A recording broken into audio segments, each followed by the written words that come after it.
ফজরের আজান দিলে আমি জেলের ভিতর যে ছেলে থাকি সেখানে নামাজ আদায় করে নিলাম। আজ 92 দিন থেকে আমি নীলফামারী জেলে আছি। সকালে সূর্য যখন উঠবে, জেলে ডিউটিরত হাবিলদার আমার সেলে আসলো। শামীম, কেমন আছো? স্যার আলহামদুলিল্লাহ, আপনি কেমন আছেন? আমিও ভালো আছি। শোনো, তোমার তো কাল মাগরিবের পর ফাঁসি হবে। তোমার কি কোনো শেষ ইচ্ছা আছে? আমার কোনো ইচ্ছা নাই, তবে আমার লাশটা যেন আমার চাচা চাচির হাতে সঠিকভাবে পড়ে, আর কিছুই না। কেন, তোমার বাবা নাই? যদি থাকতো তাহলে তারা আমাকে দেখতে আসতো আর আপনিও দেখতেন। কেন, কি হয়েছে? আমি যখন ছোট ছিলাম তারা তখন মারা যায়। সরি বাবা। আরে এসব বলতে হবে না। শোনো, আর একটা কথা, বিকালে জেলার স্যার, মংস অফিসার, শিক্ষা অফিসার, আরও অনেক বড় বড় সরকারি অফিসার আসবে তোমার সাথে কথা বলার জন্য। তৈরি থেকো। আচ্ছা স্যার। হাবিলদার চলে গেল, আমি সেখানেই বসে থাকলাম। যাই হোক, আজ আর কালকের সকালটা মনে হয় দেখতে পারবো, তারপর আর দেখতে পারবো না। কালকেই আমার জীবনের শেষ দিন। এর মাঝেই আমার পাশের সেলের আসামিগুলো বলতেছে, শামীম ভাই, কাল থেকে তাহলে আমাদের সাথে আর থাকছেন না? কাল আপনার ফাঁসি হয়ে যাচ্ছে। হ্যাঁ ভাই। ভাই, আপনার কথা খুব মনে পড়বে। আপনার মতো ভালো মানুষ জীবনেও দেখি নাই। আপনাকে ছাড়া এই জেল কেমন করে থাকবো ভাই? আপনি যতদিন থেকে আছেন কাউকে কষ্ট কি জিনিস বুঝতে দেন নাই, সবাইকে হাসি খুশি রেখেছেন। বাবা শামীম, কিসের জন্য তোমার ফাঁসির রায় হয়েছে আমাদেরকে একটু বলবে? তোমার কালকে ফাঁসি হয়ে যাচ্ছে, কি এমন অপরাধ করছো যার কারণে তোমার ফাঁসির রায় হয়েছে? চাচা, বিকালে ডিসি স্যার আরো বড় বড় সরকারি স্যার আসবে। ওনারা চলে গেলে তারপর সব বলবো। আমি সেখানেই বসে বসে আল্লাহর নাম জপতে থাকলাম। জীবনে অনেক পাপ করেছি, জানি না উপরওয়ালা আমাকে ক্ষমা করবে কিনা। তবু তো আমার মালিকের কাছে ক্ষমা চাইতে কোনো সমস্যা নাই। সকালে 2টা রুটি আর পানি ভরা ডাল দিল খেতে। আজ 92 দিন থেকে এখানে সকালে এসব খাবার খাচ্ছি। এসব খেতে আমার মোটেও কোনো কষ্ট হচ্ছে না। কষ্ট তো বেঈমানের জন্য হচ্ছে, যারা আমার সাথে বেঈমানি করেছে, যাদের কারণে আজ আমি জেলে আছি, যাদের কারণে আজ আমি ফাঁসির আসামি। আমার যে দোষ নাই তা কিন্তু না, আমিও অনেক বড় অপরাধ করেছি, তাই তো ফাঁসি হচ্ছে আমার। বিকালের দিকে ডিসি, মৎস্য অফিসার, শিক্ষা অফিসার, জজ সাহেব আরো বড় বড় সরকারি লোক আমার কাছে আসলো। সত্যি বলতে এই জেলে তেমন ফাঁসির আসামি খুঁজে পাওয়া যায় না। নীলফামারী জেলাতে যে অপরাধী নাই তা কিন্তু না, তবে আমি মনে হয় ফাঁসির আসামিদের মধ্যে এমন একজন যাকে দেখার জন্য আর কথা বলার জন্য এনারা এসেছে। আমার ইউনিয়ন বাদেও আশেপাশের আরও ইউনিয়ন খোঁজ করলে মনে হয় ফাঁসির আসামি পাওয়া যাবে না। যখন নাকি আমাকে ফাঁসির রায় দেয়, তখন আমার চাচা চাচির বাড়িতে নাকি অনেক দূর দূরান্ত থেকে মানুষ দেখতে আসছিল, কারণ আশেপাশে তো কোনো ফাঁসির আসামি ছিল না। শামীম, তুমি তো আদালতে সব দোষ তোমার কাঁধে নিয়েছো, কিন্তু যতদিন থেকে তুমি জেলে আসো একদিনও তোমাকে দেখে অপরাধী মনে হয় নাই। আমরা আজ এখানে এতজন এসেছি কি কারণে জানো? তোমার ফাঁসির রায় হলো কেন তা জানতে। জজ সাহেব অবশ্যই আমাদের বলেছে, তবুও তোমার মুখ থেকে শুনতে চাই। স্যার সব বলবো, তবে একটা অনুরোধ আছে। কি বলো? এখানে যত আসামি আছে তারা সবাই জানতে চায় কেন আমার ফাঁসি রায় হলো এবং কেন আমি অপরাধ মাথা পেতে নিলাম। হাবিলদার, সব কয়েদে কি ডাকো। তারপর হাবিলদার সব কয়েদিকে জেলের মাঝমাঠে নিয়ে আসলো। আমার সামনে সব সরকারি লোক আর চারদিকে সব কয়েদি। তাহলে শুনুন সবাই। অতীত, আমি তখন খুব ছোট। আব্বা আর মা দুজন কাজ করে সংসার চালাতো। আব্বা অন্যের জমিতে কাজ করত, আর আমার মা, সেও অন্যের ক্ষেতের সব কাজ করত। সত্যি বলতে কি জানেন স্যার, আমাদের উত্তরবঙ্গের মধ্যে সবচেয়ে গরিব জেলা যদি থাকে তাহলে আমাদের নীলফামারী জেলা, তারপর লালমনিরহাট জেলা এবং কুড়িগ্রাম জেলা। 1996 থেকে 2005 সাল পর্যন্ত অভাব অনটন কি তা এই জেলার প্রত্যেকটা মানুষ হাড়ে হাড়ে টের পেয়েছে। স্যার, এই 3 জেলার মানুষ বড় গরিব ছিল। জানেন স্যার, আমি যখন খুব ছোট তখন দেখেছি পেটের ক্ষুধার জ্বালায় মানুষ কচু সিদ্ধ করে খেয়েছে। এমনি জানেন স্যার, কচুর যে বীজটা বপন করা হয় সেই বীজ থেকে তো কচু হয়, সেই বীজটাও মানুষ ক্ষেত থেকে নিয়ে এসে সিদ্ধ করে খেয়েছে। শুধু তাই নয় স্যার, এই এলাকার মানুষ ভাতের যে ফেনা গরুকে খাওয়াতো সেই ফেনাকে দিন পার করে দিত, যাকে রংপুরের ভাষায় বলে ভাতের মার। স্যার, আমার এখনো মনে আছে, আব্বার যখন কাজ থাকতো না তখন না খেয়ে দিন পার করে দিতাম। এমনও সময় ছিল আমার মা যার খেতে কাজ করত তারা যতটুকু খেতে দিত তার অর্ধেক আমাকে খাওয়াতো। জানেন স্যার, আমাদের এই 3 জেলার মানুষ বাংলাদেশের অন্য জেলাগুলোতে গিয়ে কৃষিকাজ বা রিক্সা চালায়। যারা অন্য জেলার মানুষ আছেন দেখবেন এই 3 জেলার মানুষ কৃষিকাজ বা রিক্সা চালানোর জন্য বাইরে যায়। আমাকে আমার মা যখন প্রাইমারি স্কুলে ভর্তি করে দিবে তখন একটা নিয়ম ছিল, ডান হাত দিয়ে মাথার উপর দিয়ে বা কান ধরতে পারলে তাকে স্কুলে ভর্তি করে নিবে। আমার সাথে আমার বাড়ির পাশের আরও 3 জন ছিল, ওরা 2 জন ভর্তি হতে পারলেও আমি পারি নাই। সেই সময়ে আমাকে আমার মা শিশু শ্রেণী ব্র্যাকে ভর্তি করে দেয় মাত্র 1 বছরের জন্য। যখন আমি ক্লাস 1-এ তখন আমার বাবা মা অভাবের তাড়নায় মারা যায়। তাদের চিকিৎসা করার মতো টাকাও ছিল না। আমার মা গ্রামীণ ব্যাংক থেকে ঋণ নেয়, সেই ঋণের টাকা পরিশোধ করার আগেই তারা মারা যায়। ব্যাংক কর্তৃপক্ষ আমাদের বাড়ি ভিটা নিয়ে নেয়। আমার বাবা মা মারা যাওয়ার পর আমাকে আমার বড় জ্যাঠা আর জেঠি, যাদেরকে আমি বড় আব্বা আর বড় আম্মা বলে ডাকি, তারা আমাকে তাদের কাছে নিয়ে যায়। আমি তাদের সাথে তাদের বাড়িতে গিয়ে থাকা শুরু করি। আমার বড় আব্বা রংপুর শহরে রিক্সা চালাতো, তার 1 ছেলে আর 2 মেয়ে ছিল। তবুও তাদের অভাবের সংসারে আমাকে নিয়ে নেয়। তারা আমার খাওয়া থাকা পড়াশোনা সব করায়। আমি যখন 3য় শ্রেণীতে পড়ি তখন একটা মেয়ে আমার সাথে বন্ধুত্ব করে, তার নাম সানজিদা। দুজনের বন্ধুত্ব থেকে কখন যে আমরা দুজন দুজনকে ভালোবেসে ফেলি তার দুজনের কেউ জানি না। সানজিদারা ছিল অনেক বড়লোক, এক কথায় গ্রামের বড়লোক যাকে বলে। আমাদের দুজনের সম্পর্কটা ছিল একেবারে পবিত্র আর দুজন দুজনের প্রতি বিশ্বাস আর শ্রদ্ধার। আমাকে বড় আব্বা খাওয়ার জন্য টাকা দিলে সেই টাকা দিয়ে আমি সানজিদার জন্য কোনো না কোনো কিছু নিয়ে যেতাম। আমরা তখন ক্লাস 5-এ পড়ি। তো সানজিদা আমাকে বলতেছে, এই শামিম, শোনো না, আজকে আর কোনো ক্লাস করতে যাব না। সামনে একটা মেলা বসেছে, সেখানে যাব। নাগরদোলা আছে, কত রঙের বেলুন, জিলাপি, আরো কত কি বের হইছে। তুই কি যেতে চাস? আমার খুব ইচ্ছা, কিন্তু আব্বু যেতে দিতে চায়নি বলেই তোকে বললাম। তাহলে চল যাওয়া যাক। আমি সানজিদাকে নিয়ে মেলায় চলে গেলাম। সত্যি তো অনেক কিছুই আছে এখানে, আর কত মানুষ এসেছে। নাগরদোলার দিকে সানজিদা তাকিয়ে আছে। কিরে, তুই নাগরদোলায় উঠতে চাস? হ্যাঁ, কিন্তু আমার কাছে তো কোনো টাকা নাই। আমার কাছে 5 দিনের জমানো 10 টাকা আছে। এখানে নাগরদোলায় উঠতে তো 2 টাকা লাগবে। যাও তাহলে, তুমিও উঠো, আমি টাকা দিতেছি। সানজিদা গিয়ে নাগরদোলাতে উঠলো আর আমি নাগরদোলার মালিককে টাকা দিলাম। এভাবে সে 2 বার নাগরদোলাতে উঠলো। সেখানে সানজিদা আমাকে চুরির দোকানে নিয়ে গেল, তাকে 5 টাকার চুরি কিনে দিলাম। তারপর 1 টাকা দিয়ে তাকে একটা বেলুন কিনে দিলাম। ওই, আমার না খুব ক্ষুধা লেগেছে, আমি কোনো কিছু খাবো। আমার কাছে যে আর কোনো টাকা নাই। আমি এখান থেকে কোনো খাওয়া পর্যন্ত যেতে পারবো না। কি করি এখন, আমার কাছে তো কোনো টাকা নাই। তাই জিলাপির দোকানে গিয়ে দোকানের মালিককে বললাম তার কোনো কাজের লোক লাগবে কিনা। দোকানদার বলল লাগবে। তখন তাকে বলল আমাকে কিছু জিলাপি আর সিঙ্গারা দিতে, তাহলে তার সব কাজ করে দিব। তখন দোকানদার জিলাপি আর সিঙ্গারা আমাকে দিল। আমি সানজিদাকে সেই দোকানে বসিয়ে সেগুলো খেতে দিলাম আর আমি কাজে লেগে পড়লাম। সানজিদার খাওয়া শেষ হলে মালিককে বলে সানজিদাকে এগিয়ে দিলাম কিছু দূর। সেখান থেকে আবারও দোকানে চলে আসলাম। এসে আবারও কাজে লেগে গেলাম। যতক্ষণ মেলা ছিল ততক্ষণ পর্যন্ত কাজ করেছি। কাজ শেষ হলে আমাকে 10 টাকা আর কিছু বেঁচে যাওয়া জিলাপি দিল মালিকটা। প্রায় রাত হয়েছে, তখন বাড়িতে গেলাম। গিয়ে দেখি বড় আব্বা আর বড় আম্মা আমার জন্য অপেক্ষা করতেছে। আমাকে বাড়িতে যাওয়াই তারা আমার কাছে এগিয়ে এলো। সব জায়গাতেই খোঁজ করলাম, তোকে পেলাম না। এলাকার ছেলেগুলোকেও জিজ্ঞাসা করলাম, কেউ কোনো কিছুই বলতে পারলো না। কোথায় ছিলি সারাদিন? ওই যে ওই পাড়ার বড় মাঠে মেলা বসেছে, সেখানে গিয়েছিলাম একটু। তোর হাতে এসব কি? বড় আম্মা জিলাপি। জিলাপি কেনার টাকা কোথায় পেলি তুই? তোর কাছে তো কোনো টাকাও নাই, তাহলে এসব কেমন করে পেলি? ওইখানে একটা জিলাপির দোকান ছিল, সেখানে নাকি কাজ করার কেউ ছিল না, তাই কাজ করে দিলাম। তার বিনিময়ে এই 10 টাকা আর এই জিলাপিগুলো দিছে। তোকে আমি কাজ করতে বলেছি নাকি? তোকে খাওয়াই না, টাকা দেই না, কাপড় দেই না? দেও তো। কিন্তু লোকটার কষ্ট সহ্য করতে না পেরে তো তার কাজ করে দিয়েছি।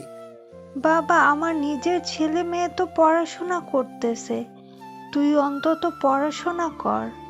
তোর বাপ মায়ের মতো কি মূর্খ থাকবি? তুইও সারা জীবন আমাদের মতো গরিব থাকবি? জীবনে বড় হতে হবে না?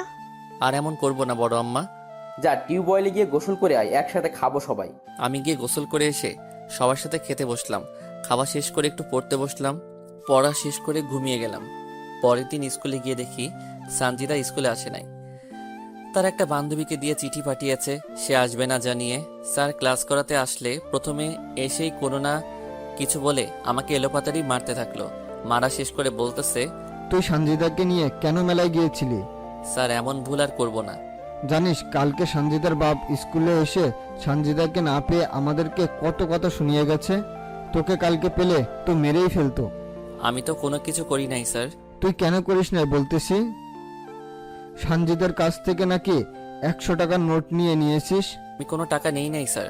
আর আপনাকে কে বলেছে সব কথা? সঞ্জিতা নিজেই বলেছে তুই নাকি জোর করে সঞ্জিতাকে মেলাতে নিয়ে গিয়ে নাগরদোলায় চুড়ি আর জিলেপি কিনে দেওয়ার নাম করে তার কাছ থেকে 100 টাকা নিয়েছিস।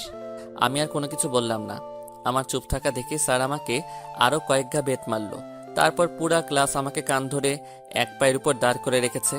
আমার তখন অনেক কষ্ট হচ্ছিল, তবে এটা ভেবে শান্তি পাচ্ছি যে সানজিদা কোনো মার খায়নি। স্যারের ক্লাস শেষ হলে ম্যাডাম আসলো, তিনিও আমাকে অনেকগুলো কথা শোনালো। যাওয়ার সময় তো তিনি আমাকে চোর বলে গেল। তো এভাবে আমাদের দিন যেতে থাকে।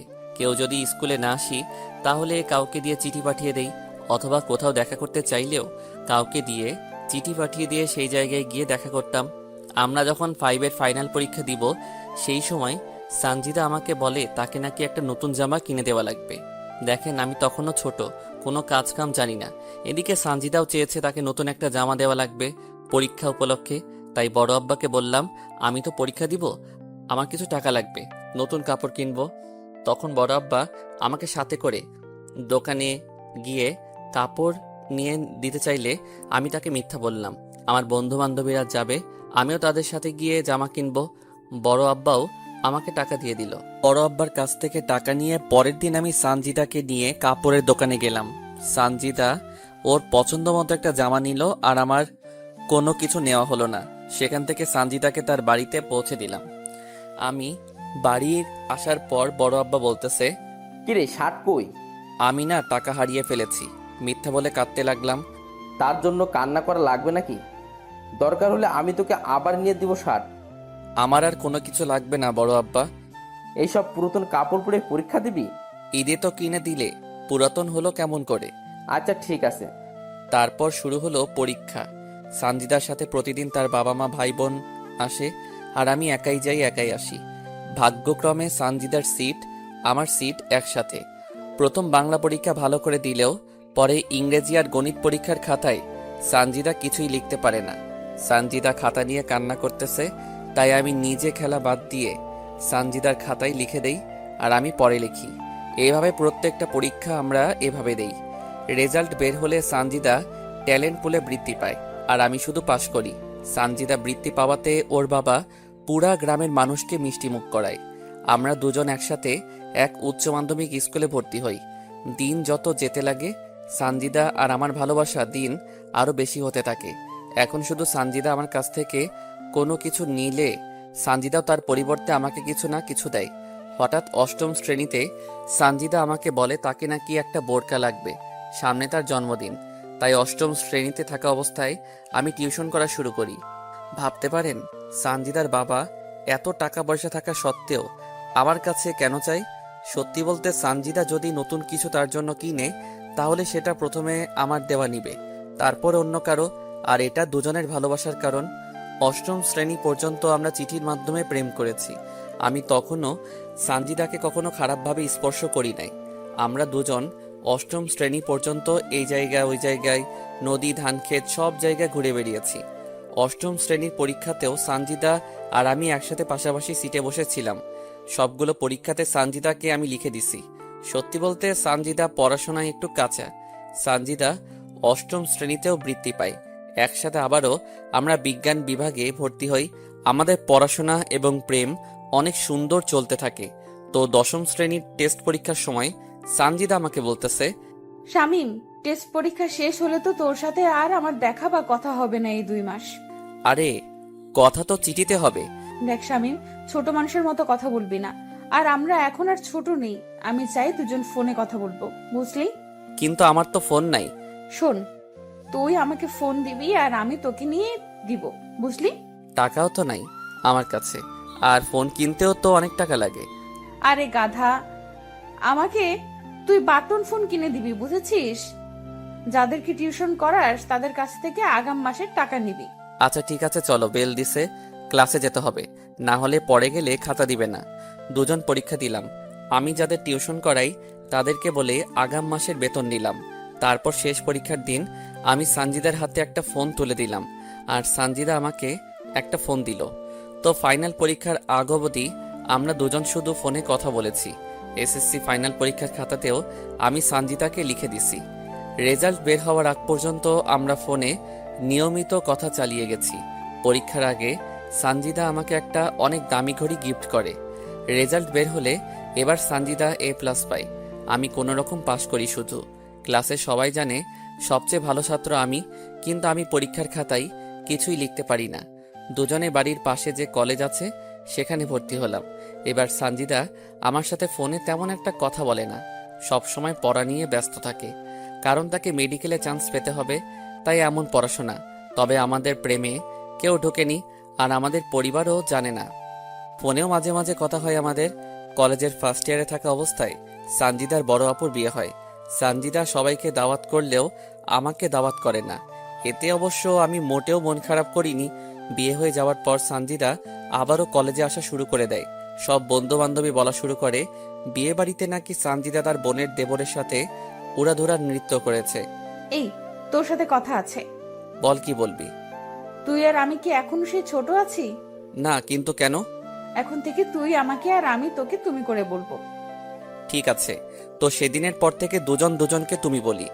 সানজিদার সাথে আমার ভালোবাসার সম্পর্ক হওয়ার পর থেকে তার কাছ থেকে বাবা মায়ের ভালোবাসা পেয়েছি, তাই তো আমার আব্বার আর মায়ের কথা তেমন মনে পড়ে না।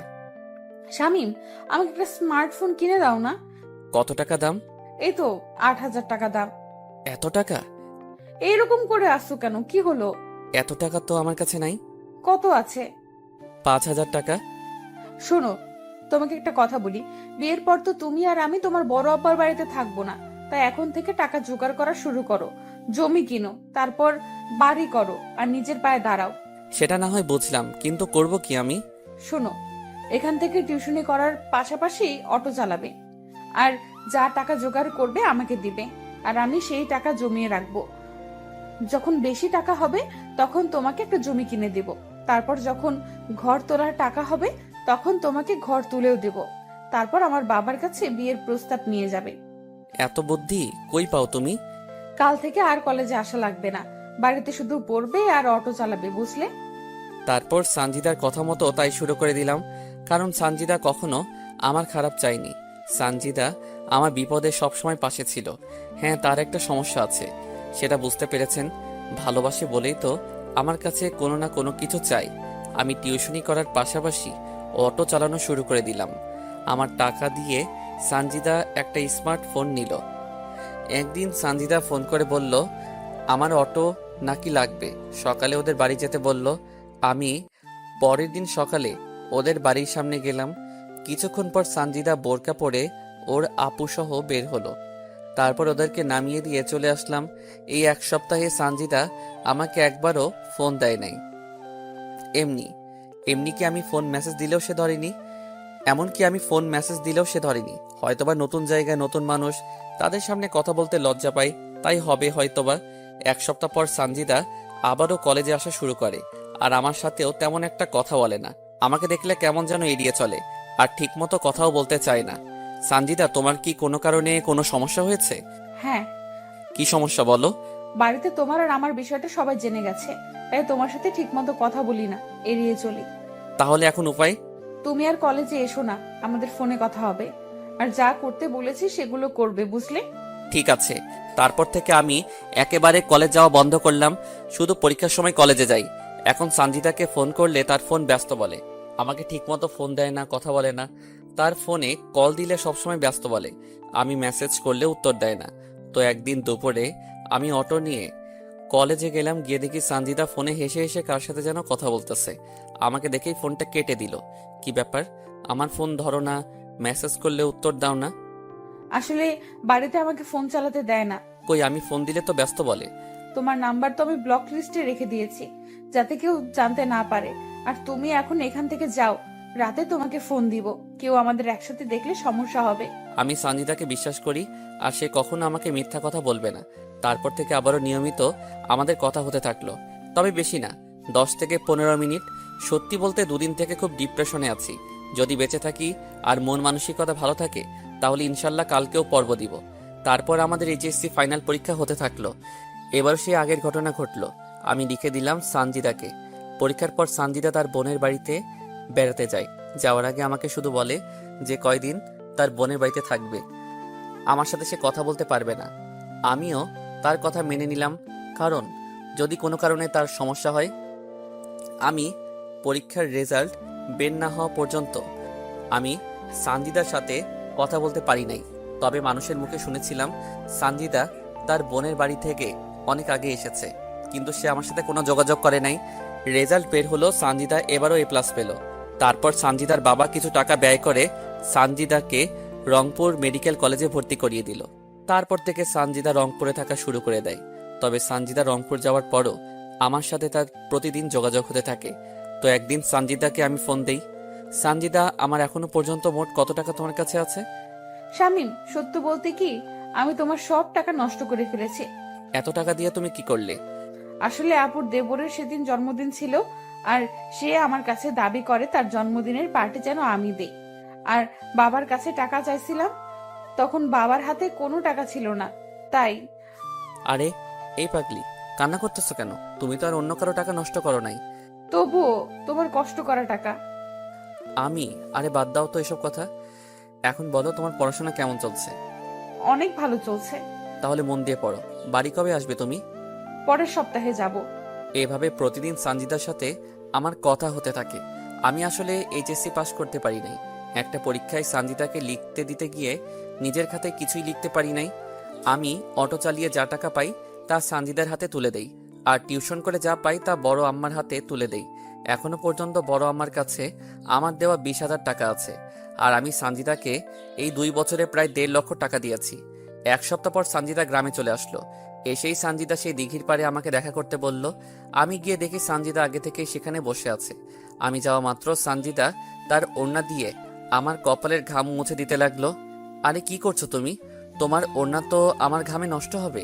হলে হোক, তোমার চেয়ে আমার ওড়না দামি না। আগের চেয়ে অনেক সুন্দর হয়ে গেছো। ইস, এভাবে কেউ বলে? আমার বুঝি লজ্জা করে না? ঠিক বিয়ের পর এমন করে লজ্জা মাখা মুখ নিয়ে থাকবে সব সময়? কেন কেন? তোমাকে না এই লজ্জা পাওয়া ভাবখানা অনেক সুন্দর দেখায়। বিয়ের পরও কি এরকম ভালোবাসবে তুমি? সেটা না হয় বিয়ের পর বলিও আমাকে। জানো শামিন, এখন না প্রতি মুহূর্ত তোমাকে অনেক মিস করি আমি। তোমাকে ছাড়া ওই শহরে আমাকে একা থাকতে মোটেও ভালো লাগে না। আরে পাগলি, তোমাকে বড় ডাক্তার হতে হবে যে। জানো শামিম, মাঝে মাঝে ইচ্ছা হয় তোমার বুকে মাথা রেখে ঘুমাই। আল্লাহ যদি চায় একদিন সেই ইচ্ছা তিনি পূরণ করে দিবেন। বিয়ের পর তোমাকে আর কোনো কষ্ট করতে হবে না। এমনিতেই সেই ছোট থেকে অভাব অনটনের মাঝে বড় হয়েছ, কত কষ্ট করে পড়াশোনা করেছো। বিয়ের পর আমি ডাক্তারি করব, আর তুমি আমাদের সন্তানগুলোকে সামলাবে। এতে লজ্জা পাওয়ার কি আছে? তুমি কি জানো না, মেয়েদের একটু বেশি লজ্জা, আর লজ্জা নারীর ভূষণ, বুঝলে পাখি? জি বুঝেছি। টাকার কথা সেদিন কেন বলেছিলে? একজন রাস্তার সাইডে জমি বিক্রি করতে চাইছে তাই বলেছিলাম। ইস, আমার কারণে তোমার জমি কিনা হলো না। আরে ধুর, বাদ তো, টাকা গেছে তাতে কি, আবারও আসবে ইনশাল্লাহ। সত্যিই তুমি অনেক ভালো। এই ভালোটা তোমার ভালোবাসা পাওয়ার জন্য। সেখানে দুজন আরো অনেক কথা বলেছি। তারপর বিকালে বাড়িতে চলে গেছি। সানজিদা যে কয়দিন গ্রামে ছিল প্রতিদিন আমার সাথে দেখা করতো, কথা বলতো। তার বাড়ি থেকে আমার জন্য খাবার নিয়ে আসতো। সানজিদা আবারও শহরে চলে গেল। তবে একটা জিনিস মানতে হবে, সানজিদা আমাকে অনেক ভালোবাসে। সানজিদা রংপুর চলে যাওয়ার পরও আমি অটো চালাতে লাগলাম। এর মধ্যে আমার বড় আব্বার বড় মেয়ের বিয়ে হয়ে যায়। আমি সে সময় নানা রকম ভাবে ব্যস্ত থাকি, তাই সানজিদার সাথে আমার কোনো কথা হয় না। সানজিদা দেখতে দেখতে প্রথম বর্ষে ভালো রেজাল্ট করে দ্বিতীয় বর্ষে ওঠে। এর মাঝে সানজিদা অনেকটা বদলে যায়। এখন আমার সাথে সানজিদা তেমন কথা বলে না। আমি ফোন দিলে বলে সে নাকি তার পড়াশোনা নিয়ে ব্যস্ত। সানজিদা মাঝে মাঝে ফোন দিয়ে বলে আমার যে টাকা তার কাছে জমানো আছে সে টাকাগুলো সে নাকি তার টিউশনে ব্যয় করতেছে। আমিও আর তাকে কোনো কিছু বলি না, কারণ যেহেতু সে মেডিকেলে পড়তেছে আবার আমি রোজগার করতেছি, সেহেতু কোনো সমস্যা হবে না। তো একদিন আমি এক দোকানদারের মাল নিয়ে আসার জন্য অটো নিয়ে রংপুরে যাই। হঠাৎ লক্ষ্য করি সানজিদার মতো একটা মেয়ে বোরকা পরে একটা ছেলের সাথে দাঁড়িয়ে আছে। ছেলেটা আমার অটো দাঁড় করালো, তারপর দুজনেই আমার অটোতে উঠে বসলো। আমি বারবার লুকিং গ্লাসে মেয়েটাকে দেখতে থাকলাম। মেয়েটা দেখতে সানজিদার মতো, কিন্তু মুখ ঢেকে রাখার কারণে বুঝতে পারতেছি না। কিন্তু আমি তো জানি এই সময় সানজিদা তার ক্লাসে আছে। না না, এটা সানজিদা হতে পারে না। আমার সানজিদা আমাকে ছাড়া অন্য কারোর সাথে থাকতে পারে না। আমি ওদেরকে একটা আবাসিক হোটেলে নামিয়ে দিয়ে মাল নিতে গেলাম। তবে এই বিষয়টা মাথা থেকে ঝেড়ে ফেলতে পারতেছি না। কিন্তু মেয়েটার চোখ বলতেছিল মেয়েটা ভয় আছে। না না, ওটা কখনো সানজিদা হতে পারে না। আচ্ছা, আমি এখন সানজিদাকে ফোন দেই। যাওয়ার সময় না হয় দেখা করব, তাহলে মনটা হালকা হবে। মাল কিনে আমি যখন বাড়ির দিকে রওনা হব তখন সানজিদাকে ফোন দিলাম, কিন্তু সানজিদা আমার ফোনটা রিসিভ করলো না। তাই আরো কয়েকবার দিলাম, তবু সানজিদা ফোন রিসিভ করলো না। মনটা খারাপ হয়ে গেল। আমি মেডিকেল মোড় পার হয়ে যখন সিও বাজার ঢুকেছি সেই সময় সানজিদা আমার ফোনে কল দিল। কোথায় আছো তুমি? আমি ক্লাসে ছিলাম এতক্ষণ, তাই তোমার ফোন রিসিভ করতে পারি নাই। তোমার সাথে দেখা করার খুব ইচ্ছা ছিল, তাই ফোন দিয়েছিলাম। আমি বাড়ি যাব পরের মাসে, বুঝলে? আসলে আজ রংপুর এসেছিলাম মাল নিতে, তাই ভেবেছিলাম তোমার সাথে দেখা করি, কিন্তু হলো না। আচ্ছা, রাখি। কিন্তু সানজিদা ফোন কাটলো না। আমি ফোন কানে দিয়ে আসি, এর মধ্যে একটা ছেলের গলার আওয়াজ ভেসে আসলো। তো ছেলেটা বলতেছে, কি হলো বেবি, এতক্ষণ বাথরুমে কি করো? এই তো বাবু, আর একটু আসতেছি। তোমাকে তো আদর করতেই পারলাম না। আমি তো তোমার সাথে আজ রাত দিন থাকবো, দেখবো কত আদর করতে পারো তুমি। আদর আর দেখলে কি, আরো কত কি করব তোমার সাথে। এর মাঝে দরজা খোলার শব্দ হলো, আর সাথে সাথে সানজিদা আহু করে উঠলো। এইভাবে কেউ টান মারে? যদি পড়ে যেতাম? আমি থাকতে তোমার কিচ্ছু হবে না। আচ্ছা আদ্রিয়ান, যদি তোমার বাবা ফোন করে তোমাকে যেতে বলে তখন কি করবে? তার মানে ছেলেটার নাম আদ্রিয়ান। আরে বেবি, কাম অন। বাবাকে বলেছি আজ বন্ধুদের সাথে গ্রুপ স্টাডি করব। তারপর কিস করার শব্দ হতে থাকলো। কিস করা হলে ধপাস করে একটা শব্দ হলো। তোমার প্যান্টটা এখন খুলো।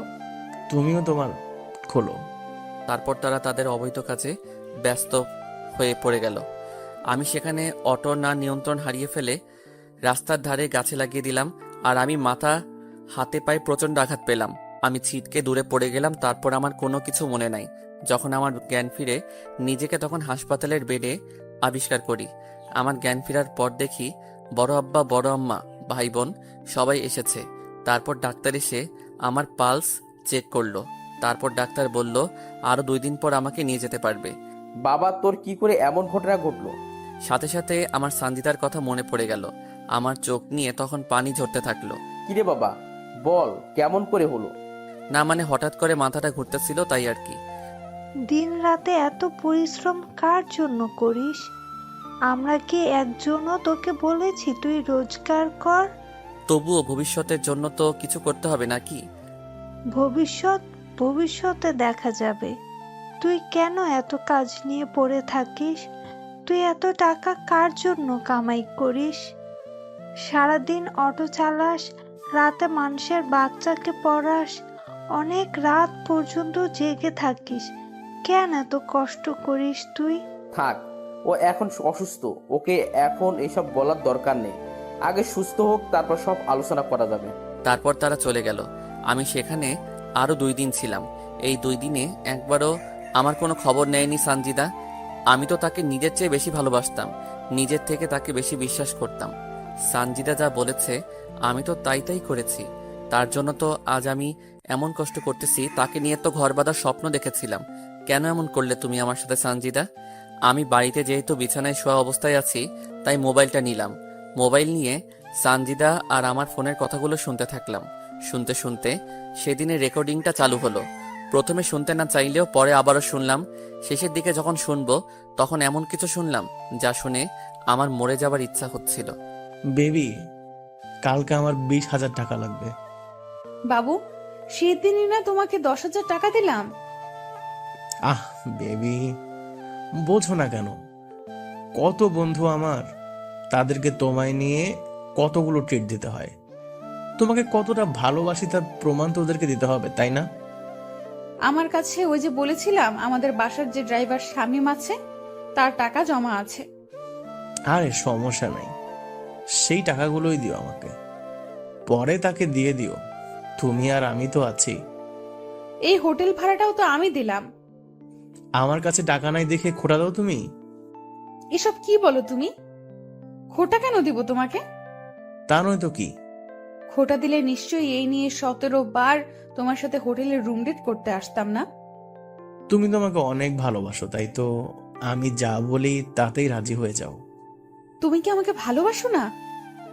শুধু তোমাকে না, তোমার শরীর, দেহ আর তোমার এটা ওটা এগুলো সবকে ভালোবাসি বেবি। তাই তো তোমাকে সবসময় আদর করতে ইচ্ছা করে। জানি বাবু, তাই তো সব সময় দুষ্টুমি করতে চাও তুমি। তুমি কিন্তু দিন দিন খুব দুষ্টু হয়ে গেছো। আমার যেখানে সেখানে দাঁত বসিয়ে দাও। আমি আর শুনতে পারলাম না এমন সব নোংরা কথা তারা বলতেছিল। তার মানে আমি অ্যাক্সিডেন্ট করার পরও ফোন কাটে নাই সানজিদা। সানজিদা এতটা খারাপ হলো কেমন করে? সানজিদা তো এমন ছিল না। ভালোবাসলে যে এত কষ্ট পেতে হয় তা তো জানতাম না। কেন আমার সাথে বেইমানি করলো সানজিদা? আমার তো কোনো স্বার্থ ছিল না। তাকে আপন করে পাওয়ার জন্য কত কি নাই করতেছি। সে তো আমার সুখ দুঃখে সাথী ছিল। তার ভালোবাসা পেত, আমার আব্বা মায়ের ভালোবাসার কথা ভুলে গেছিলাম। তাকে আপন করে পেতে তো আমি তার জন্য অনেক কিছু করেছি, অনেক কিছু সহ্য করেছি। সে কেন এসব কাজে লিপ্ত হলো? সে কেন আমার সাথে এরকম করলো? প্রায় 20 দিনের মতো আমার সুস্থ হতে লাগলো। প্রায় মাসখানেক পর সানজিদা তার কিছু বান্ধবীকে নিয়ে তাদের বাড়িতে এলো। তারা যখন গ্রাম ঘুরতে বের হলো তখন আমি সানজিদার সাথে কথা বলার জন্য তাদের কাছে গেলাম। আমি প্রায় তখন সানজিদার কাছে গেলাম, তখন শুনতে পেলাম, আচ্ছা সঞ্চিতা, তুই আদ্রিয়ান ভাইয়াকে কেন ভালোবাসা শুরু করে দিলি? আরে আদ্রিয়ানের বাবা একজন বড় ডাক্তার, আবার তার নিজের একটা ক্লিনিক আছে। তাই বলে শামীমের ভালোবাসা ভুলে যাবে? শামীমের কি আছে? শামীম আমাকে কি দিতে পারবে? আর আদ্রিয়ানের বাবার অনেক টাকা আছে, আর ক্লিনিক আছে। আর আমার আদ্রিয়ানকে চাই, তাহলে সারা জীবন পায়ের উপর পা তুলে খেতে পারবো, আর ডাক্তারও হব। আমার জানা মতে আদ্রিয়ান ভাইয়া তোকে ভালোবাসে না, আর আদ্রিয়ান ছেলে হিসাবেও ভালো না। আদ্রিয়ানকে তোদের চেয়ে আমি ভালো করে চিনি। আর আদ্রিয়ানকে দেখেছিস? সে কত হ্যান্ডসাম, কত স্মার্ট। আর শামীমের কি আছে? না চেহারা আছে, না আছে বাড়ি, না আছে গাড়ি, না আছে টাকা। শামীমের কোনো না থাকলেও তার টাকা দিয়ে চলতেছিস তুই। আর আদ্রিয়ান, একদিন দেখবি আদ্রিয়ান তোকে ছুঁড়ে ফেলে দেবে, তোর সব শেষ করে দিবে, রাস্তায় নেমে দেবে। একটা কথা বলতো, এই পর্যন্ত কি আদ্রিয়ান তোর জন্য কোনো টাকা ব্যয় করেছে? না। তোর যেদিন টাকা শেষ হবে তোকেও ছেড়ে দে, আর একজনকে সে ধরবে। চুপ কর তো, বেশি বলিস তুই। শোন, আমাকে আর এসব বলবি না। তাহলে শামীম?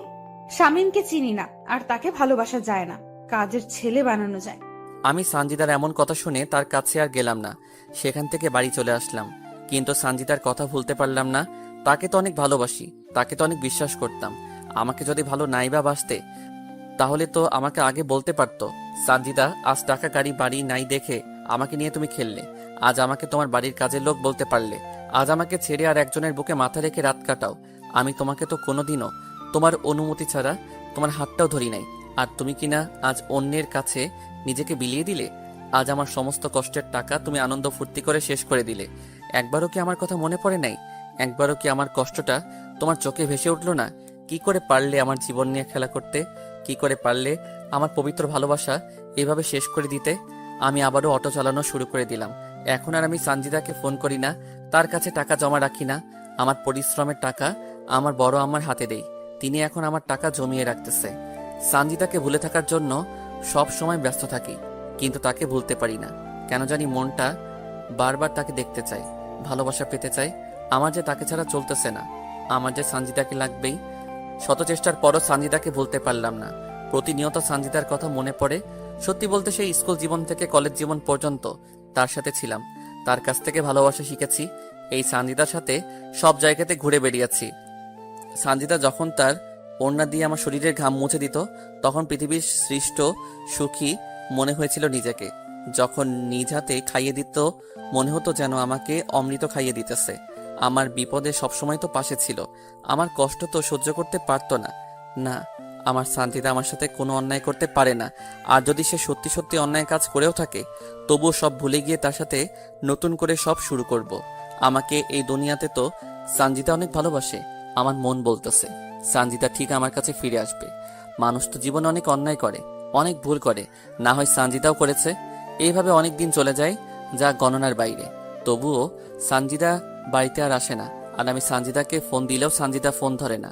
আমি তবুও আশা ছেড়ে দেই না, আমার শুধু তাকে লাগবে। সানজিদার সাথে আমার আর কোনো দেখা কথা বলা হয় না প্রায় 6 মাস। আমি তার আশাতে প্রতিনিয়ত থাকি। মন বলে সে আসবে, পরক্ষণে মন আবার বলে সে তো এখন অন্য কারো, তাহলে আমার কাছে আসবে কেন? মনে ভাবনা ছিল প্রেম মহান, কিন্তু সানজিদা শিখিয়ে দিল টাকা প্রধান। হয়তো আজ আমার কোনো কিছু নাই, আমি এতিম, তাই হয়তো সে আমার থেকে চলে গিয়ে অন্য কারো হাত ধরেছে। মনে ভাবনা ছিল একই বৃন্তে হব দুটি ফুল, কিন্তু সে আজ অন্য কারো। শত চেষ্টা করেও সানজিদাকে আমি ভুলতে পারি নাই। প্রতিদিন তার চিন্তা, তার কথা মাথায় ঘুরপাক খায়। চাইলেও কি তাকে ভুলে থাকা যায়? তাকে তো আমি অনেক বেশি ভালোবাসি। হয়তো সে অন্য কারো বুকে তার ভালোবাসা খুঁজে।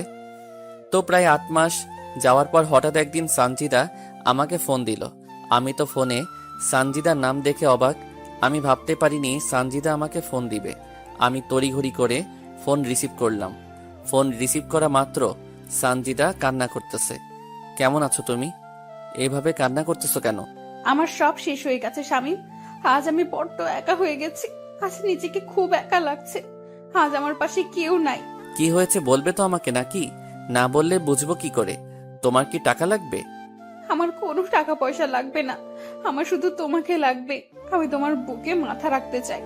আরে এভাবে কান্না করতেছো কেন? কি হয়েছে আমাকে তো বলবে নাকি? তুমি আজ বিকেলে ভিন্ন জগতে আমার সাথে দেখা করো। তোমার সাথে আমার আজ অনেক না বলা কথা আছে, সেগুলো তোমাকে আমি বলবো। ঠিক আছে, আমি সময় মতো চলে যাব।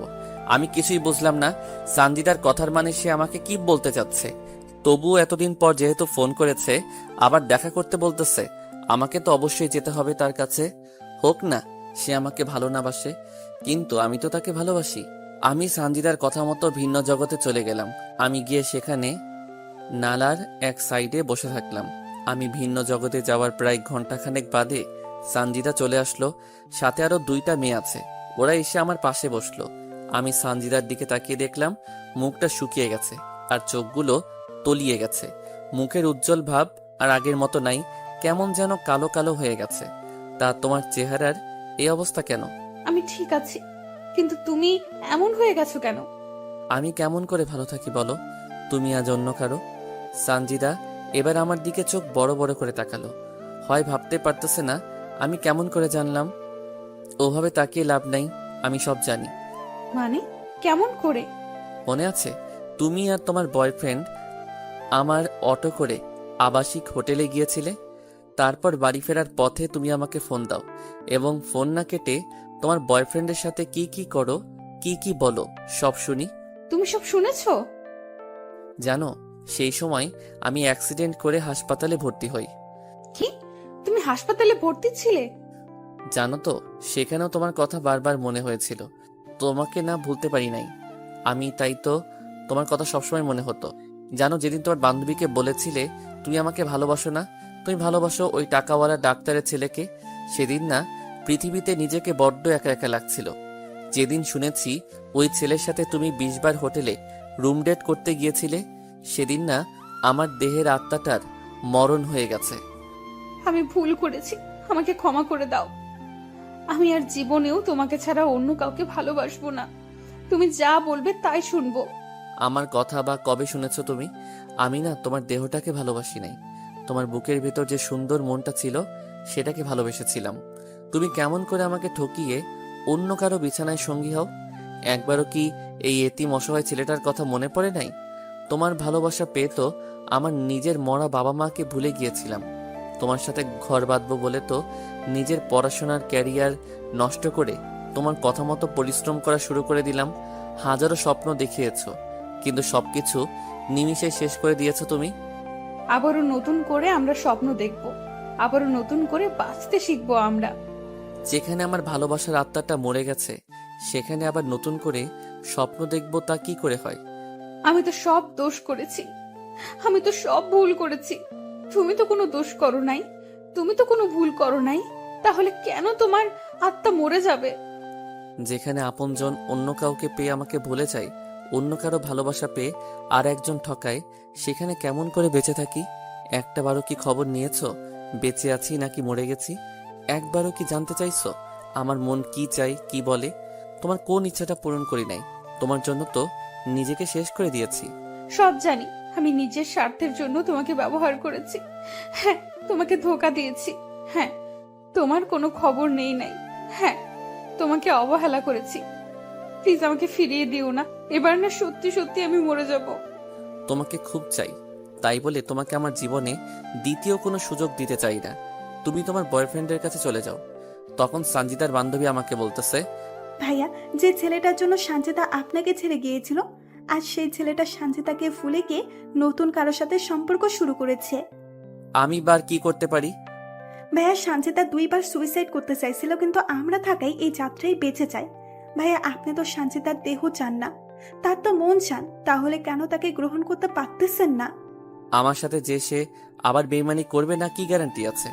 আমাকে যে আবার ধোকা দিবে না তার কি নিশ্চয়তা আছে? আমাকে আবারও অবহেলা করবে না তার কি কোনো নিশ্চয়তা দিতে পারবেন? সাথে সাথে সঞ্জিতা আমার পায়ে লুটিয়ে পড়ল। তোমাকে ছুঁয়ে কথা দিতেছি, তোমাকে ছাড়া আর কাউকে ভালোবাসবো না। তোমাকে আমি অনেক ভালোবাসা দিব। তুমি আর আমাকে কি ভালোবাসা দিবে? দিন রাত তো তুমি ব্যস্ত থাকো, আর আমাকে বাসবে ভালো তুমি? শেষবারের মতো একটা সুযোগ দাও তুমি আমাকে। আমি আর তোমাকে অবহেলা করব না, তোমাকে শুধু ভালোবাসবো। ভাইয়া, আমরা আছি। সানজিদা যা বলতেছে সব সত্য বলতেছে। জানেন ভাইয়া, আজ মাসখানেক থেকে সানজিদা সাহস পাচ্ছে না আপনার কাছে যাবার। সে বারবার বলতেছে সানজিদা আপনার সাথে অন্যায় করে আপনি মেনে নেবেন না। তাই তো আমরা ওকে জোর করে আপনাকে ফোন দিয়ে নিয়ে এখানে আনিয়েছি। আমি কি তার কাছে খেলার পুতুল নাকি? তোদের আগেই বলেছি, এই নষ্টা খারাপ মেয়েকে কোনোদিনও আপন করে নিবে না ও। তোরা তো আমার কথা শুনলি না, আমাকে তো আর কোনো সুযোগও দিল না সে। এই, কে বলেছে তুমি খারাপ? কে বলেছে তুমি নষ্টা? তুমি তো আমার কাছে সেই আগের মতোই পবিত্র। তোমাকে কোথাও যেতে হবে না, শুধু আমাকে একটু ভালোবাসা দিলে হবে। সাথে সাথে সঞ্জিতা কার বান্ধবীর সামনে আমাকে এই প্রথমবার জড়িয়ে ধরলো। আমাকে জড়িয়ে ধরে কান্না করতে থাকলো সঞ্জিতা। এই পাগলি, আর কান্না করতে হবে না, আমি তো আছি। আমি তোমাকে ভালোবাসা দিয়ে তোমার সব অতীত মুছে দিব। তোমাকে আর কাঁদতে হবে না, আমি তোমার পাশে আছি। আমি জানি তো তুমি আমাকে অনেক ভালোবাসো। তারপর সেখানে একটু ঘুরে তারা চলে গেল রংপুরে। সঞ্জিদা এখন নিয়মিত আমার সাথে যোগাযোগ করে, নিয়মিত তার সাথে আমার কথা হয়। সঞ্জিদা একদিন তার বাড়িতে এসে আমাকে নিয়ে একটু ঘুরতে বের হলো। আমরা এলাকাটা একটু ঘোরাফেরা করে আমাদের কলেজের বান্ধবী ইতির বাড়িতে গেলাম। ইতি আমাদেরকে দেখে নাস্তা নিয়ে আসলো, আমরা তা খেলাম। আমাদের দুজনের প্রেমের কথা আমাদের সব বন্ধু বান্ধবীকে জানিয়ে দেই আমরা নিজেই। তারপর ইতি বাইরে গেলে সঞ্জিদা বলতে লাগলো, সত্যি তোমার মতো করে এই পৃথিবীতে কেউ আমাকে ভালোবাসে নাই। তোমার ভালোবাসা পেয়ে আমি আমার কালো অতীত ভুলে গেছি। এখন বুঝেছি দেহের ভালোবাসার চেয়ে মনের ভালোবাসা হাজার গুণ দামি আর পবিত্র। তোমার ভালোবাসা পাওয়ার পর তো আমি নতুন করে বাঁচতে শিখেছি। আমি চাই তুমি খুব দ্রুত আগে বাড়িটা করো, তারপর তোমার ঘরে আমাকে তোলো। এখন অনেক সময় লাগবে, আমার কাছে এখন তেমন কোনো টাকা নাই। কারণ আমার কারণে তোমার অনেক ক্ষতি হয়ে গেছে। আজ আমি তোমাকে অনেক কষ্টের দিকে নিয়ে গেছি। ওসব বাদ দাও তো, ইনশাল্লাহ 1 বছরের মধ্যে নিজের বাড়ি করব। আমি তোমাকে নিয়ে এই জীবন পার করে দিতে চাই। তোমার মাঝে আমার সুখ খুঁজে পেয়েছি আমি। আমিও তোমার সাথে জীবন পার করে দিতে চাই।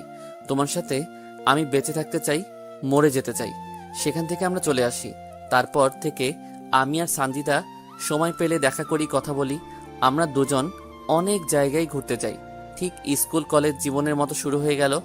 আমরা একে অপরের প্রতি অনেকটা নির্ভর হয়ে পড়ি। দেখতে দেখতে সঞ্জিতার পড়াশোনা প্রায় শেষের পথে আসে। আমিও জমি কিনে বাড়ি করে ফেলি। আমি আবারও আগের মতো বেশি বেশি রোজগার করতে থাকি। অনেক বড় ঘরের মেয়ে সঞ্জিতা, তাকে তো একটু হলেও ভালো রাখতে হবে। সে তো এখন বড় ডাক্তার হচ্ছে, তাকে ভালোভাবে দেখাশোনা করা লাগবে। তো একদিন রাতে সঞ্জিতা আমাকে ফোন দিল। আজ এত রাতে ফোন দিলে যে, কোনো কি সমস্যা তোমার? আমার না কিছু টাকা লাগবে, অনেক প্রয়োজন। কত টাকা লাগবে তোমার? এই তো 30,000 টাকা লাগবে আমার। কালকে তোমাকে দিয়ে দিব। তুমি সত্যি অনেক ভালো, তুমি সত্যি আমাকে অনেক বেশি ভালোবাসো। তোমার জন্য যদি জীবন দিতে পারি, এটা কোনো ব্যাপার হলো? আচ্ছা তাহলে ঘুমাও, কালকে তোমার সাথে কথা হবে। সঞ্জিতা ফোন কেটে দিল। আমিও ঘুমিয়ে গেলাম। পরের দিন বড় আম্মার কাছ থেকে টাকা নিয়ে চলে গেলাম সঞ্জিতার কাছে। আমি ওর হোস্টেলের সামনে অটো দাঁড় করিয়ে সানজিদাকে ফোন দিলাম। সানজিদার সাথে সাথে হোস্টেলের বাইরে চলে এলো। আমি সানজিদার হাতে টাকা দিয়ে দিলাম। তুমি আজ এই টাকা দিয়ে আমার যা উপকার করলে আমি তা তোমাকে বলে বোঝাতে পারবো না। তোমার সামান্য কাজে আসতে পেরেছি, এটাই অনেক। তোমাকে সাহায্য করব না তো কাকে সাহায্য করব? তুমি ছাড়া আমার জীবনে বা আর কে আছে? তোমার মতো একজনকে পেয়ে আমি সত্যি অনেক খুশি। তোমার মতো করে কেউ ভালোবাসতে পারবে না। তোমাকেও পেয়ে আজ অনেক খুশি আমি। সেদিন সানজিদাকে টাকা দিয়ে বাড়ি চলে আসলাম আমি। আমার সাথে সানজিদার ভালোবাসা গভীর থেকে গভীরে যেতে থাকলো। আমি এখন অনেকটা সানজিদা নির্ভর হয়ে গেছি। আমার এখন দিনরাত সানজিদা ছাড়া চলে না। সানজিদাকে টাকা দেওয়ার পর 2 দিন সানজিদার সাথে আমার কথা হয়। এই 2 দিনে বুঝেছি সানজিদা এখন আমাকে সত্যি অনেক ভালোবাসে। 3 দিনের দিন রাত 10টার সময় সানজিদা আমাকে ফোন দিল। কি করো তুমি? কি আর করব, আমার একটা পাগল আছে, তার কথা ভাবতেছি। শুনি, সে পাগলটাকে? ফোনের ওপারে যে আমার সাথে কথা বলতেছে সেই পাগলটা। পাগল তো তোমারই আমি, তাই না? নতুন করে কি বলা লাগে? আচ্ছা, রাতে খেয়েছো তুমি? মাত্র খেয়ে আমার পাগলটাকে ফোন দিলাম। আচ্ছা, তুমি খেয়েছো? একটু পরে খাবো। কেন কেন? এই আসলাম সবে, গোসল করে খাওয়া করব। এখন এত কষ্ট করতেছো কেন তুমি? তোমার এখন নিজের বাড়ি আছে, আর কি চিন্তা করা লাগে? এত কাজ করলে কি হবে বলো? বারে, তোমার আমার ভবিষ্যতের জন্য কিছু জমাতে হবে না? আর তাছাড়া তোমার তো এমনিতেই মাঝে মাঝে টাকা লাগে, তখন কি করে দিব? আর বেশি দিন তোমাকে জ্বালাবো না, আর তোমাকে কষ্ট দিব না। আর মাত্র কয়েকটা মাস চলে গেলে আমি পুরো দমে একজন ডাক্তার হব। তখন আর তোমার কাছ থেকে টাকা নিব না, তোমাকে কোনো কাজও করতে দিব না। কাজ না করলে কি করব আমি? তুমি শুধু আমাকে ভালোবাসবে আর আমার সাথে থাকবে, বুঝলে? আমি একাই কি ভালোবেসে যাব? তুমি আমাকে ভালোবাসবে না? তোমার কি এই বিষয়ে কোনো সন্দেহ আছে? নিজের থেকেও বেশি বিশ্বাস করি তোমাকে, আর সন্দেহ করব তোমাকে আমি? আমি জানি আমার পাগলটা আমাকে অনেক ভালোবাসবে আর বিশ্বাস করবে। তুমিও তো আমার থেকে আমাকে কম ভালোবাসো না। সানজিদার সাথে আরো নানা রকম বিষয় নিয়ে আমার কথা হলো। শেষে সানজিদা আমাকে বলল, এই শোনো, কালকে আমাদের ব্যাচের ছেলেমেয়েরা কক্সবাজার যাব। কেন যাবে হঠাৎ? মেডিকেলের কিছু প্র্যাকটিক্যাল আছে, সেই বিষয়ের জন্য। আরে বাবা, পড়াশোনার জন্য যাবে, আমাকে কি সেটা বলা লাগে? না মানে, না মানে কি বলো? টাকা লাগবে? সেদিনে তো টাকা দিলে, টাকা লাগবে না। তাহলে? আসলে আমরা 5 দিনের জন্য সেখানে যাচ্ছি, আর 5 দিন তোমার সাথে কোনো কথা বলতে পারবো না, তাই। আরে ধুর, এটা কোনো ব্যাপার হলো? তোমার পড়াশোনা আগে, তারপর আমি। তারপরও আমার তোমাকে ছেড়ে যেতে মন সায় দিচ্ছে না। আরে বাবা, তোমার পড়াশোনা শেষ হলে তো আমি সবসময় তোমার সাথেই থাকতেছি। তোমাকে খুব মনে পড়বে আমার সেখানে। এই, ভুলেও পড়াশোনা করার সময় আমার কথা মনে করবে না, বুঝলে? আমি তো 100 বার করব তোমার কথা মনে। আরে বাবা, আমার কথা মনে করলে তোমার সেখানে পড়াশোনার ব্যাঘাত ঘটতে পারে তো। ঘটলে ঘটুক, তবুও তোমাকে ভুলবো না। আমি কি তোমাকে ভুলে যেতে বলেছি নাকি, শুধু পড়াশোনার সময় বাদ দিয়ে? আচ্ছা ঠিক আছে, এবার একটা নাইট কিস দাও তো। তারপর সানজিদা ফোন রেখে দিল। সানজিদা সত্যি আমাকে এতটা ভালোবাসবে, আমার এতটা কেয়ার করবে, তা কখনো কল্পনা করতে পারি নাই। আমি তো মনে করেছি আবার কোনো না কোনো স্বার্থে আমাকে সে ভালোবাসবে। দেখতে দেখতে 4 দিন চলে গেল। এই 4 দিনে সানজিদা আমাকে ফোন দেয় নাই, আমিও তাকে কোনো ফোন দেই নাই। যদি তার কোনো সমস্যা হয় পড়াশোনা করতে, তাই দেইনি ফোন। তো 4 দিনের সময় রাতে সানজিদা আমাকে ফোন দিল। এই শোনো, আজ রাতে গাড়িতে আমরা রংপুর যাচ্ছি, আর পরের মাসে 6 তারিখে বাড়িতে যাব। সত্যি তুমি আসবে? আমার পাগলটাকে যে অনেক দিন থেকে দেখি না। সত্যি বলতে তোমাকেও দেখার জন্য ভিতরটা কেমন যেন ছটফট ছটফট করতেছে। এইটাকেই বলে ভালোবাসা, বুঝলে? কেমন করে? তুমি যদি আমাকে ভালো না বাসতে, তাহলে আমাকে দেখার জন্য এত উতলা হতে না। আমাকে তুমি ভালোবাসো বলেই তো এমন করো, বুঝলে পাগল আমার? এবার বুঝেছি। আই ফোন রাখি, স্যার এসেছে। রংপুর পৌঁছে কথা হবে তোমার সাথে। আচ্ছা ঠিক আছে, আর হ্যাঁ, সাবধানে আসবে কিন্তু। সানজিদা ফোন রেখে দিল। আজ 4 দিন পর সানজিদার সাথে কথা বলতে পেরে কলিজায় পানি আসলো। আসলে সানজিদার সাথে কথা বলতে না পেরে খুব অস্বস্তি লাগছিল আমার। পরের দিন সানজিদা আবারও রংপুর আসলে আগের মতো আমাদের দুজনের কথা হতে থাকলো। সানজিদার ছুটি হলে সে বাড়িতে চলে আসলো। এসে আমার সাথে সে খুব ক্লোজভাবে চলাফেরা করা শুরু করলো। সানজিদা আমার সাথে এতটাই ক্লোজ হয়ে চলতেছে নিজেকে কন্ট্রোল করে রাখাটা অনেক দায়। তো এইভাবে প্রায় সপ্তাহ আমরা একসাথে চলাফেরা করেছি, অনেক জায়গায় ঘুরেছি। বিশেষ করে ছোটবেলায় যে জায়গাগুলোতে আমরা বেশি যেতাম সেই জায়গাগুলো সানজিদা আমার এত কেয়ার করে যে মনে হয় সে আমার বিয়ে করা বউ। আমি সামান্য আঘাত পেলে অস্থির হয়ে যায় সানজিদা ওর ওড়না দিয়ে বারংবার আমার শরীরের ঘাম মুছে দেয়। কোথাও খেতে গেলে আমাকে নিজ হাতে খাইয়ে দেয়। একটা আইসক্রিম দুজনে খাই, কোনো কোক বা ঠান্ডা নিলে সেটাও দুজনে একসাথে খাই স্ট্র দিয়ে। আমাকে নিয়ে ভবিষ্যতে কিভাবে সংসার করবে সব বলতেছে। আমাকে এমনভাবে সে ভালোবাসা শুরু করে দিয়েছে, আমি যদি ওকে ছেড়ে দেই তাহলে সে মরে যাবে এমন অবস্থা। আমাকে সব সময় তার দুহাত দিয়ে আমার হাত জড়িয়ে ধরে থাকে। তবে সানজিদা শহরে গিয়ে একটু ওয়েস্টার্ন ড্রেস পরা শুরু করে দিয়েছে। সে গ্রামেও এসব পোশাক পরে, তবে তার বাড়িতে থাকলে। এই, কালকে তো চলে যাচ্ছি আমি। কালকে চলে যাবা? আর কয়টা দিন থাকো না।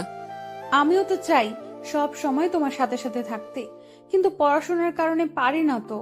তাহলে আজকেই যাব। তুমি যাব, তবে তবে কি সানজিদা? তোমার কাছে একটা জিনিস চাইবো, দিবে আমাকে? কি জিনিস চাই তোমার? আজকে রাতটা তোমার কাছে চাই আমি। সানজিদা কি বলতেছো এসব তুমি?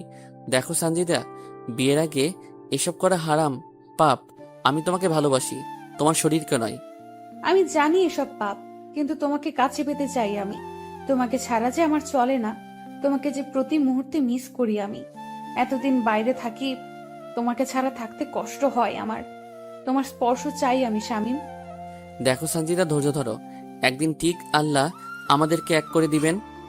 তুমি আমাকে একটুও ভালোবাসো না।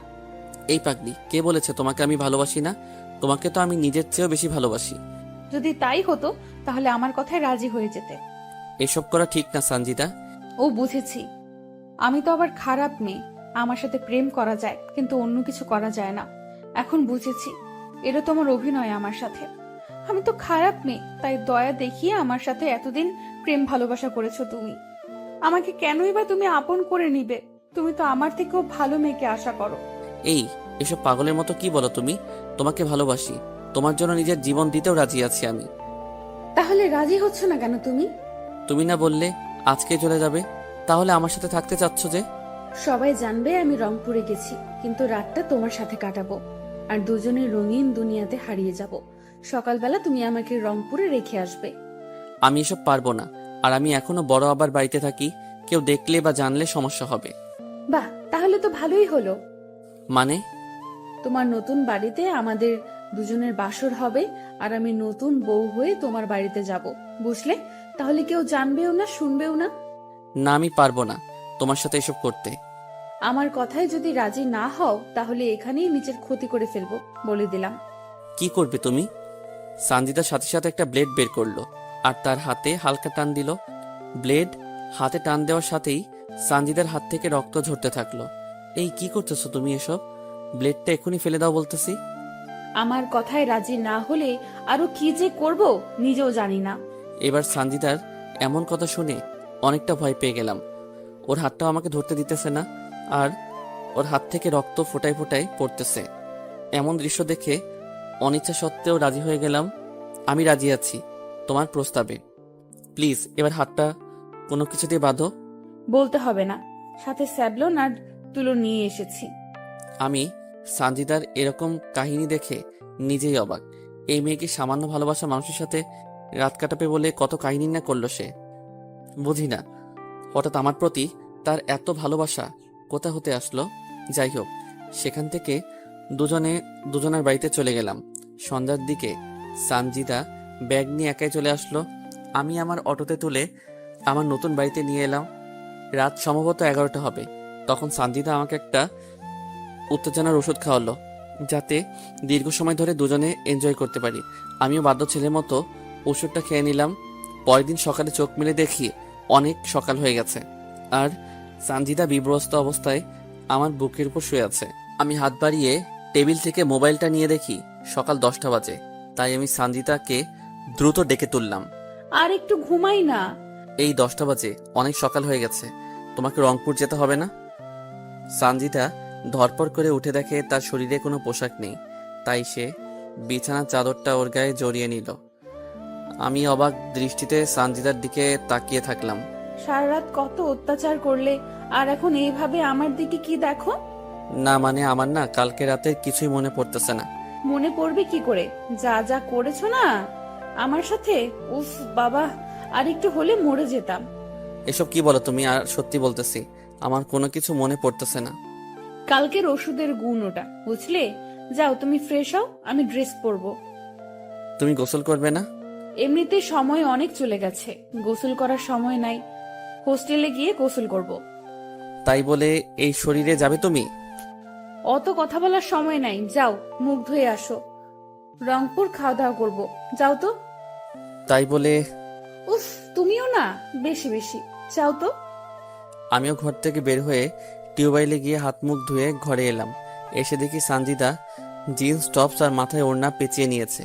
আমি অটো বের করে সানজিদাকে অটোতে তুলে নিলাম। অটোতে করে সানজিদাকে রংপুরে ওর হোস্টেলে দিয়ে আবার অটো নিয়ে চলে আসলাম।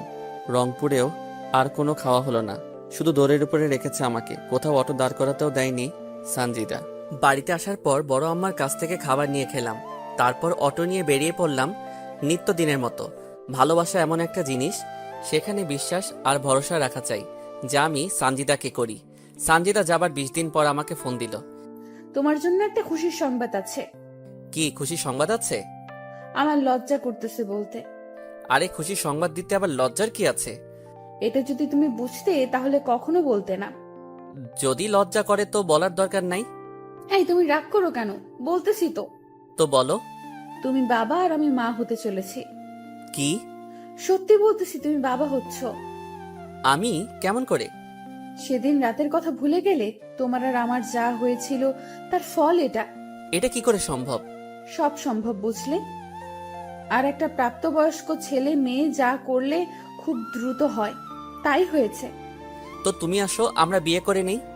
আমি কালকে বাড়িতে যাইতেছি, তখন সব বিস্তারিত কথা হবে। ঠিক আছে তাহলে, ফোন রেখে দিলাম। কিন্তু আমি বুঝতেছি না এটা কেমন করে হয়। আমার তো মনেই হচ্ছে না সানজিদার সাথে আমার খারাপ কোনো সম্পর্ক হয়েছে। যদি সানজিদা অন্য কারোর সাথে এমন করে প্রেগনেন্ট হয়, তার দায়ভার আমার উপর চাপিয়ে দেয়। ছি ছি, এসব আমি কি ভাবতেছি? সানজিদা এমন কোনো কাজ করবে না, কারণ সানজিদা আমাকে ভালোবাসে, অন্য কাউকে না। আর সানজিদা আমাকে মিথ্যা কথা কেনই বা বলবে? আমি জানি সানজিদা আমাকে অনেক ভালোবাসে। পরের দিন আর অটো নিয়ে বাইরে গেলাম না। সারাদিন বাড়িতে ছিলাম, কিন্তু দিন গড়িয়ে সন্ধ্যা হলো, তবুও সানজিদা আসলো না। রাতে সানজিদা আমাকে ফোন করে আমার নতুন বাড়িতে যেতে বলল। আমি সেখানে গিয়ে দেখি সানজিদা আগে থেকে এখানে এসেছে। তুমি কখন আসলে? এই তো মাত্র আসলাম আমি। চলো আজকেই তোমাকে বিয়ে করব, আর আমাদের পবিত্র সম্পর্কের সন্তানকে সমাজের চোখে স্বীকৃতি দেই। না, তা আমি চাচ্ছি না। মানে? আমি এই সন্তান পৃথিবীতে আনতে পারবো না। কেন? দেখো শামীম, আমার নিজের ক্যারিয়ার এখন ঠিক হয়নি, এর মাঝে আমি এসব ঝামেলায় পড়তে চাই না। আরে বোকা, সমস্যা কি? আমি তো আছি। যতদিন তোমার ক্যারিয়ার ঠিক না হয় ততদিন তোমাকে চালাবো। সেটা বড় কথা নয়, আমরা যতই বিয়ে করি না কেন আমার পেটের সন্তান তো নাজায়েজ। কি বলো এসব তুমি? ঠিক কথাই তো বলেছি, কারণ আমরা বিয়ের আগেই শারীরিক সম্পর্কে নিজেদেরকে জড়িয়েছি। এখন যতই বিয়ে করি না কেন আমাদের পেটের সন্তান কিন্তু নাজায়েজ, বৈধ হবে না। আমি অত কিছু বুঝি না। আমার সন্তানকে আমি পৃথিবীর আলো বাতাস দেখাতে চাই। আমি সেটা কোনোভাবেই পারবো না শামীম। সবাই জানাজানি হলে আমাদের সন্তানকে সবাই নাজায়েজ সন্তান বলবে। আমি মা হয়ে তা সহ্য করতে পারবো না। কেউ জানলে না বলবে। এখন তো মানুষ বিয়ের বছরের মধ্যেই বাবা মা হয়ে যায়, আর আমাদের না হয় তাই হবে, সমস্যা কি? তুমি বুঝতে পারতেছো না, আমার বন্ধু বান্ধবী ওরা কি ভাববে, আমার মেডিকেল টিচার ওনারা কি ভাববে, আমার পরিবার। বোঝার চেষ্টা করতেছো না কেন তুমি? তো এখন কি করতে চাও তুমি? অ্যাবর্শন করতে চাই আমি। এটা করা কি ঠিক হবে? একটা নিষ্পাপ শিশুকে মেরে ফেলবে, যে কিনা এখনো পৃথিবীর আলো বাতাস দেখলো না। তুমি যদি মেয়ে হতে তাহলে বুঝতে কেন এমন কঠোর সিদ্ধান্ত নিতেছি। আমারও তো ইচ্ছে করে আমার সন্তান বেঁচে থাকুক, কিন্তু ঠিক আছে, যা করলে তোমার ভালো হয় তাই করিও। কিন্তু একটা সমস্যা হয়ে গেছে। কি সমস্যা? আমার কাছে কোনো টাকা নাই, কিভাবে অ্যাবর্শন করাবো? কত টাকা লাগবে? এই 20,000 টাকা হলে হবে। অ্যাবর্শন করতে 20,000 টাকা লাগে? তা তো আগে কখনো শুনিনি। আমি জানি সিজার করতে, সন্তান জন্ম দিতে এত টাকা লাগে। আর এখন অ্যাবর্শন করাতেও এত টাকা লাগে? বেশি বুঝো তুমি, আগে আমার কথাটা শুনবা তো নাকি? কি কথা? সামনের 17 তারিখ থেকে আমার পরীক্ষা আছে। আমি যদি কালকেও অ্যাবর্শন করি তাহলে প্রথম পরীক্ষা আমি দিতে পারবো না, তার মানে সে পরীক্ষাতে আমি ফেল করব। তাই ফেল যেন না আসে, তাই টাকা চাচ্ছি যাতে পাশ করতে পারি আর ডাক্তার হতে পারি। তোমাকে যেন আর কোনো কষ্ট করা না লাগে, আমিও তোমাকে দ্রুত বিয়ে করে সংসার করতে পারি। ও, এবার বুঝেছি। তুমি থাকো, আমি বড় আম্মার কাছ থেকে টাকা নিয়ে আসি। সেখান থেকে আমি বড় আব্বার বাড়িতে আসলাম, তারপর বড় আম্মার কাছ থেকে টাকা নিলাম। তখন বড় আম্মা বলতেছে, বাবা, তুই এত টাকা নিয়ে কি করিস? একজনকে দিব। জুয়া টুয়া খেলিস না তো? সেদিনই 30,000 টাকা নিলি, আজ আবার 20,000 টাকা নিলি। এভাবে টাকা নিলে কিভাবে কি করবি তুই? আরে বাবা, টাকা তো আর নষ্ট হচ্ছে না, আমি একটা ব্যাংকে রাখতেছি, বুঝলে? তুই যা ভালো বুঝিস বাবা। বড় আমার কাছ থেকে টাকা নিয়ে এসে সানজিদার হাতে দিলাম। তারপর সানজিদা সেই রাতেই আবার চলে গেল। সে নাকি কাল সকালে অ্যাবর্শন করবে। আমি যেন তাকে 3 দিন ফোন না দেই, সে নাকি সে সময় খুব অসুস্থ থাকবে। সানজিদা চলে যাওয়ার পর সানজিদার সাথে আমার 3 দিন কোনো কথা হয়নি। 3 দিন পর সানজিদা নিজেই আমাকে ফোন দেয়, কথা হয়। তো এভাবে চলতে থাকে আমাদের প্রেম ভালোবাসা। তো সেদিন আমি আবারও রংপুর দোকানের মাল কিনে আনার জন্য গেলাম। আসার পথে চিন্তা করলাম সানজিদার সাথে একটু দেখা করে আসি, তাই তার কলেজ ক্যাম্পাসে চলে গেলাম। গিয়ে দেখি সানজিদা আজ শাড়ি পরে এসেছে, সাথে তার আরো 2টা বান্ধবীও। আমাকে দেখা মাত্র সানজিদা ওর বন্ধু বান্ধবীর কাছ থেকে আমার কাছে আসলো। হঠাৎ তুমি এখানে কিসের জন্য এসেছো?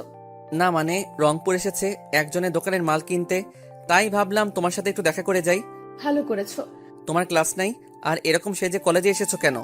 ক্লাস শেষ করেছি আর বন্ধুরা সহ একটা পার্টিতে যাব একটু পরে। পড়াশোনা বাদ দিয়ে পার্টিতে কি তোমার?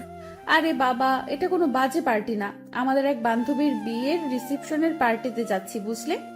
ও, এবার বুঝেছি। আমাকে কি বিশ্বাস হয় না? কি যে বলো না তুমি, তোমাকে আমার বিশ্বাস হবে না?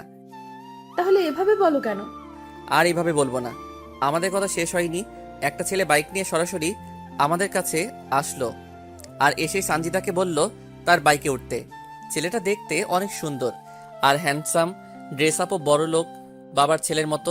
যে কোনো মেয়ে তার প্রেমে পড়তে বাধ্য হবে। আর তার কথা বলার ধরন দেখলে মনে হবে যেন তার কথায় মিষ্টি মিশানো। আচ্ছা শামিম, তাহলে তুমি বাড়িতে যাও, আমি এবার পার্টিতে যাই, এমনিতে অনেক দেরি হয়ে গেল। তারপর সানজিদা ছেলেটার বাইকে করে চলে গেল। হতে পারে ছেলেটা সানজিদার বন্ধু, তাই হয়তো সানজিদা তার সাথে গেল।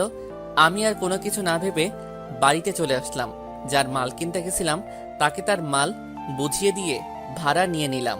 একা আছি, পাশে কেউ নাই, আর খবর নেবেই বাকে। একাকিত্ব বড় যন্ত্রণাদায়ক, তবুও আপনাদের একটু মন ভালো রাখার জন্য পর্ব দিলাম। জানি না কবে এসব ভোগান্তি থেকে বের হব। সত্যি, ডিপ্রেশন মানুষকে মৃত্যুর দিকে নিয়ে যায়। তো হঠাৎ একদিন সানজিদার বাবা আমার অটোতে করে কিছু মালামাল তার বাড়িতে নিয়ে গেল। তো সেই মালামালগুলো আমি তাদের বাড়ির ভিতরে ঢুকিয়ে দিতেছি। যখন শেষবার তাদের বাড়িতে ঢুকবো, হঠাৎ অনেকগুলো মেয়ের হাসির আওয়াজ আমার কানে আসলো। আমার মন বলতেছে সানজিদা বাড়িতে এসেছে, তা না হলে এত মেয়ে তো এদের বাড়িতে আসার কথা না। কৌতূহল বশত আমি সেই হাসির আওয়াজের দিকে এগিয়ে যেতে থাকলাম। তখনও আমার কাঁধে সানজিদার বাবার কেনা চাউলের বস্তা। তখন আমি উকি মেরে দেখতে থাকলাম সানজিদা আছে কিনা। আমি উকি দিয়ে দেখি সানজিদা একটা ছেলেকে জড়িয়ে ধরে আছে, আর ছেলেটা কেউ নয়, সেদিনের বাইকের ছেলেটা। এবং তার বান্ধবীরা নানা রকম কথা বলতেছে। তোর সাথে রাপি ভাইয়াকে সেই মানিয়েছে। দেখতে হবে না পছন্দটা কার। তো ভাইয়ার সাথে কি বিয়ে দেবে তোর বাবা? আরে দিবে না কেন, তাছাড়া আপু আছে না। আপু কি করবে আবার? এ তো আপুর দেবর, বুঝলি? শালিকারা, তোমরা কোনো চিন্তা করো না, আমরা তার সবকিছু প্ল্যান সাজিয়ে রেখেছি। কি প্ল্যান ভাইয়া? আরে, আমরা কোর্ট ম্যারেজ করে রাখবো, পরে না মেনে নিলে আমরা পালিয়ে যাব। আর সানজিদা তো ডাক্তারি পড়ছেই, আমাদের কোনো সমস্যা হবে না। এর মাঝে সানজিদার রাব্বিকে ডাক দিলে রাব্বি সেখান থেকে চলে যায়। তখন সানজিদার সেই বান্ধবী, মানে যার কথাতে সানজিদাকে মেনে নিয়েছিলাম, সে বলতেছে, সানজিদার শামীম ভাইয়াকে কি এভাবে ঠকানো ঠিক হচ্ছে তোর? দেখ সৌরভী, ঠিক না ভুল তা জানি না, তবে আমার রাব্বিকে চাই। তাছাড়া আদ্রিয়ান আমাকে ধোকা দেওয়ার পর এই রাব্বি আমাকে সঙ্গ দিয়েছে। আর শামীম ভাই? ওটা ছিল মাত্র একটা সাপোর্ট। কারণটা হলো আদ্রিয়ানের সাথে আমার ফোনে ঘন্টার পর ঘন্টা কথা বলার অভ্যাস ছিল, তাই সেই ঘাটতিটা শামীমকে দিয়ে পূরণ করেছি। তাহলে শামীমের কাছ থেকে যে টাকাগুলো নিতি? বাবা যে টাকাগুলো দিত বন্ধু বান্ধবীদের সাথে ঘুরে ফিরে করে পার্টি করা ইত্যাদি করতেই শেষ হয়ে যায়, তাই তো ওই বলদটাকে ব্যবহার করেছি। তবে বলদটার টাকা দিয়ে আমার অনেক উপকার হয়েছে। মানে? দেখ, তোরা তো আমার বান্ধবী, আর তোরা তো আমার সব কথাই জানিস, তাই এসবও জেনে রাখ। শামীমের টাকা দিয়ে আমি পড়াশোনা যা লাগে তা ব্যবহার করছি, আর রাব্বির সাথে রুম ডেট করতে ব্যয় করছি। তবে রাব্বিও আমাকে টাকা দেয়, কিন্তু তেমন দিতে পারে না, কারণ সেও পড়াশোনা করে। তখন তার একটা বান্ধবী বলতেছে, কিভাবে প্রেগনেন্ট হলি, কিভাবে শামীমের কাছ থেকে টাকা নিলি, অ্যাপ্রোশন করালি, তা খুলে বল। কি, তুই আবারও প্রেগনেন্ট হয়েছিলি? চুপ, আসতে বল, কেউ শুনতে পারবে। তাহলে এবার রাব্বির সাথেও রুম ডেট করে তুই প্রেগনেন্ট হয়েছিলি? হ্যাঁ, হয়েছিলাম। যদি আদ্রিয়ানের মতো রাব্বিও তোকে ছেড়ে চলে যায়? যাবে না, কারণ সে আমাকে আদ্রিয়ানের মতো ভালোবাসে না, বুঝলি? আর আমরা কয়েকদিনের মধ্যেই বিয়ে করতেছি, কোর্টের মাধ্যমে। আমি সানজিদার কথা শুনে নিজেকে বিশ্বাস করতে পারতেছি না। আমি কাকে বিশ্বাস করেছি? কোনো শত্রু তো এমন বেইমানি করে না, আর তাকে তো কোনো স্বার্থে ভালোবাসি নাই আমি। তখন আবারও বলা শুরু করলো, তো কি এসব করলি তুই বলতো? আদ্রিয়ান যখন আমাকে ধোকা দিল, তখন আমি অনেকটা আপসেট হয়ে পড়ি। আমার হাতে তেমন টাকা বা অন্য কেউ ছিল না, আর আমি তখন শামীমের সাথে সব যোগাযোগ বন্ধ করে দেই। তারপর কি হলো? তোদের সামনে সুইসাইডের নাটক করি, যাতে তোরা আমাকে আবারও শামীমের কাছে অবধি পৌঁছে দিতে পারিস। তাই তুই আমাদেরকে ব্যবহার করলি? ঠিক তাই। তারপর কি কি করলি তুই? তারপর তো শামীমকে রাজি করালাম। আমার সে সময় টাইম পাসের কেউ ছিল না, প্লাস টাকারও প্রয়োজন ছিল আমার। শামীমের সাথে কথা বলতে বলতে হঠাৎ আমার রাব্বির কথা মনে পড়ে যায়। রাব্বির কথা কেন? আরে বলতেছি তো, আমার আপুর যখন বিয়ে হয় সে সময় রাব্বি আমাকে প্রপোজ করে, আর আমি তাকে ঝুলিয়ে রাখি। আদ্রিয়ান আমাকে ছেড়ে দেওয়ার পর আমি রাব্বির সাথে যোগাযোগ করি, আর রাব্বিও রাজি হয়ে যায়। কিন্তু আমার তেমন একটা কথা বলতো না, তাই আমি রাব্বির সাথে প্রেম আর শামীমের সাথে অভিনয় করি। আর তুই প্রেগনেন্ট হলি কি করে? রাব্বি তো পড়াশোনা নিয়ে ব্যস্ত থাকে, আর দেখতে অনেক সুন্দর। বাবার টাকা পয়সা গাড়ি বাড়ি আছে, আর রাব্বির সাথে অনেক মেয়ের সুসম্পর্ক, তাই আমি রাব্বিকে নানা রকম অজুহাত দেখিয়ে রাজি করাই। কিন্তু তখন সে হোটেলে রুম ভাড়া নিবে, টাকা নাই। তাই বুদ্ধি করে শামীমের কাছ থেকে টাকা নিই, আর শামীমকে বলি আমি 5 দিনের জন্য কক্সবাজার যাচ্ছি পড়াশোনার জন্য। সেখানে গিয়ে আমি আর রাব্বি রুম ডেট করি, আর আমাদের সেই সময়কার কিছু ভিডিও আর পিক তুলে রাখি, যাতে রাব্বি আমাকে ছেড়ে না যায়। একেই বলে ধোকা খেলে অন্যকে কিভাবে ধোকা দিতে হয়। তারপর কি করলি? সেখান থেকে রংপুর আসার কিছুদিন পর জানতে পারি আমি আবারও প্রেগনেন্ট। তাই বুদ্ধি করে বাড়িতে চলে আসি, আর শামীমের সাথে এমন ভাবে মিশি যেন সে আমাকে কাছে পাওয়ার জন্য পাগল হয়। কিন্তু শালা বোকা, কিছু কাজের না। তাই আমি তার সাথে শারীরিক সম্পর্ক করার জন্য বলি। পরে রাজি হলে তাকে ঘুমের ওষুধ খাওয়াই, আর সে কিছু জানে না। পরে কি হলো? পরে তাকে ফোন করে বলি আমি প্রেগনেন্ট আর সে বাবা হতে যাচ্ছে। সে শুনে তো খুশিতে পাগল হবার অবস্থা। পরে তার বাড়িতে গিয়ে বলি আমি এ বাচ্চা নিব না। তার সে কি কান্না, আর পারে না, পায়ে পড়ে। পরে শামীমকে বুঝিয়ে সুজিয়ে রাজি করাই, আর এবসন করার কথা বলে আরো 20,000 টাকা নেই। আর রাব্বি জানে শামীমের সাথে আমার প্রেমের অভিনয়ের কথা। শামীম ভাইয়ের সাথে এসব কেন করতে গেলি? কেন তার জীবনটা নষ্ট করতে গেলি তুই? তোর জন্য তো সে অনেকটা পাগল। তোর সবকিছু জানার পরেও তো তোকে আপন করে নিয়েছিল। কোন মেয়েটা টাইম পাস না করে? সবাইকে এক ভাবিস না। আরে রাগ করিস কেন? সবার কথা তো বলি নাই। এমন অনেকে আছে যারা টাইম পাস করে। আমিও নিজেকে ভালো রাখার জন্য শামীমকে ব্যবহার করেছি। একটা বিষয় বুঝলাম না, শামীম ভাইয়ের সাথে তোর কিভাবে পরিচয় হলো? দুজনে একসাথে একই স্কুলে কলেজে পড়েছি, সেখান থেকে পরিচয়। সত্যি বলতে তার সাথে কোনো সম্পর্ক করার ইচ্ছা ছিল না। তাহলে? ও খুব ভালো ছাত্র ছিল, আর আমি পড়াশোনা তেমন পারতাম না, তাই তাকে ব্যবহার করেছি। আর এমন ভাবে তার সাথে কথা বলেছি আর মিশেছি, মনে হবে তাকে ছাড়া আমি অচল। আর যখন দেখলাম আমার জন্য শামীম সব করতে পারে, সব করতে প্রস্তুত, তখন তো নিজেকে ধন্য মনে করা শুরু করলাম। আর তাকে দিয়ে কত টাকা হাতিয়েছি তার হিসাব নেই। এতে আমার পড়াশোনার হাত খরচ, পোশাক, চলাফেরা করা খুব ভালো হয়েছে। একটা এতিম গরিব ছেলের সাথে এসব করা কি তোর ঠিক হয়েছে? যদি শামীম জানতে পারে বা তার নিজের কোনো ক্ষতি করে? জানতে দিলে না জানবে? রাব্বিকে বিয়ে করে ওকে বলবো বাড়ি থেকে জোর করে বিয়ে দিয়ে দিছে, বাস শেষ, ইচ্ছা খতম। এগুলো করা ঠিক হচ্ছে তোর, সঞ্চিতা?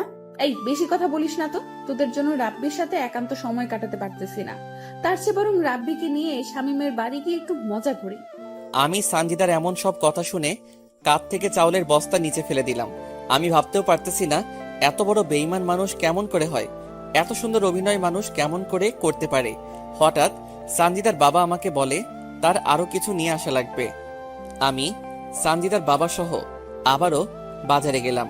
বাজারে যাওয়ার পর সানজিদা আমাকে ফোন দিল। কেমন আছো তুমি? এই তো বাইরে আছি। আমি তোমার বাড়িতে আছি, কিছুক্ষণ পর আসো, ঠিক আছে? ঠিক আছে। তারপর সানজিদার বাবা আরো কি কি যেন কিনলো, সেখানে আরো সময় ব্যয় হলো। সেগুলো নিয়ে তার বাড়িতে দিয়ে আমি আমার নিজের বাড়িতে গেলাম। বাড়ির ভিতর ঢুকে দেখি দরজা খোলা। আমি একটু এগিয়ে গিয়ে দেখি রাব্বির ছেলেটা সহ সানজিদা শারীরিক সম্পর্ক করতেছে। এবার আর নিজেকে ধরে রাখতে পারলাম না। এবার সানজিদাকে উচিত শিক্ষা দিতে হবে আমার। রাব্বির সাথে যৌনতা শেষ হলে রাব্বি সানজিদাকে বলতেছে, বলে না তো এটা কার বাড়ি?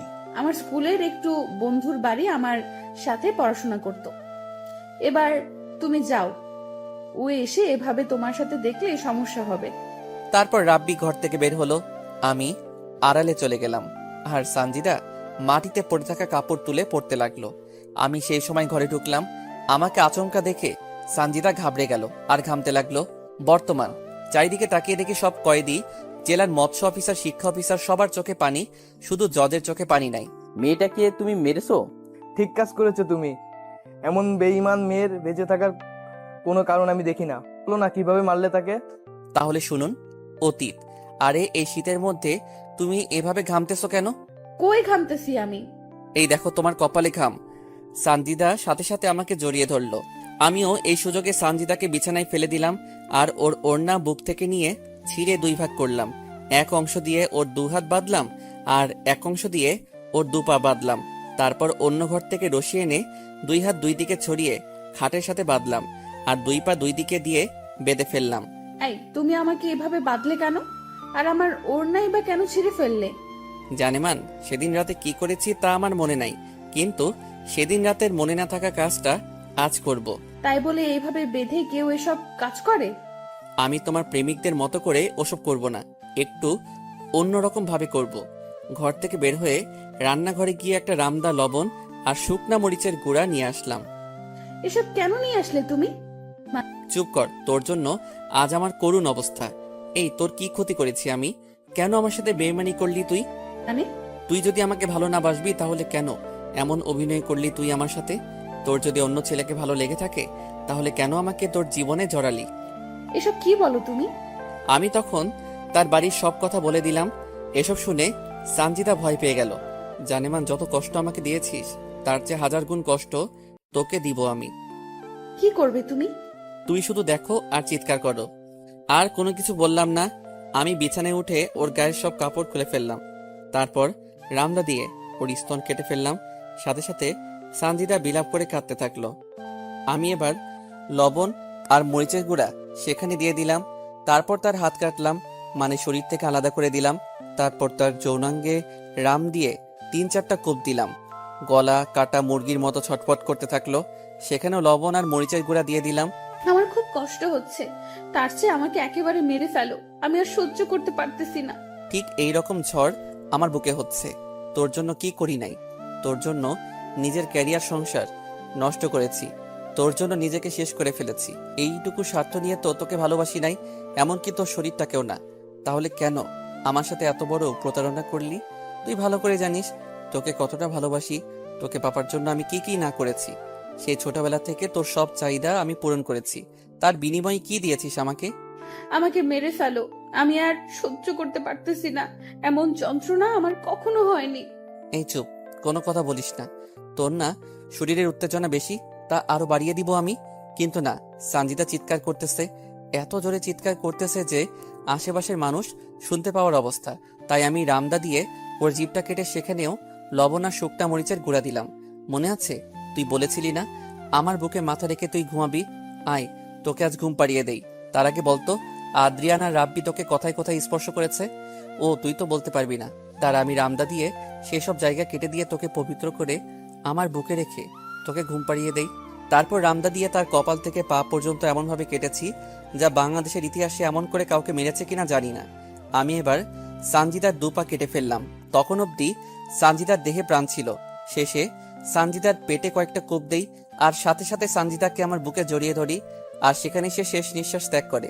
সানজিদাকে এত যন্ত্রণা দিয়ে মেরেছি যা ভাষায় বলে বোঝাতে পারবো না। তাকে তো আমি ভালোবাসতাম, আমাকে বললে তো তার জীবন থেকে সরে যেতাম। কেন সে বারবার আমার সাথে ছলনা করলো? কেন বেইমানি করলো সে? আমি তো কোনো স্বার্থ নিয়ে তাকে ভালোবাসি নাই। অনেকক্ষণ সানজিদার দিকে চেয়েছিলাম, তারপর নিজেই 999 কল দিয়ে বলি, আর কিশোরগঞ্জ থানা থেকে পুলিশ এসে এসব দেখে ভয় পায়, তারপর আমাকে নিয়ে থানায় যায়। বর্তমান সবাই এবার ভয়ের চোখে আমার দিকে তাকিয়ে আছে, আর সবাই অনেক দূরে দূরে চলে গেছে। কিছুক্ষণ আগেও আমার জন্য যাদের চোখে পানি ছিল, এখন আমাকে দেখে তারা ভয়ে কাতর। তুমি কি মানুষ? এভাবে কেউ কাউকে এত কষ্ট দিয়ে মারে? জজ সাহেব, শামীম সত্যি কি অপরাধী? মানুষ মেরে ফেলার মতো পাপ আর হয় না। সে দুনিয়াতে যেমন সবার চোখে নিকৃষ্ট হয়, পরকালে তাকে জাহান্নামে থাকতে হবে। আমি নিজেও বলতে পারবো না সত্যি কি অপরাধী শামীম। তারপর আর কি, যা রায় ছিল তাই হয়েছে। সত্যি কি অপরাধী আমি? সবাই 5 ওয়াক্ত নামাজ কায়েম করি এবং সাবধানতা অবলম্বন করি। বোনেরা পর্দা করে চলার চেষ্টা করবেন। এই মহামারী করোনাকালীন সময়ে কেউ প্রয়োজন ছাড়া ঘরের বাইরে বের না হই, এবং সকলে মাস্ক ব্যবহার করি। কোনো ভুল ত্রুটি হলে ক্ষমা সুন্দর দৃষ্টিতে দেখবেন, এবং পাশে থাকার জন্য সবাইকে ধন্যবাদ।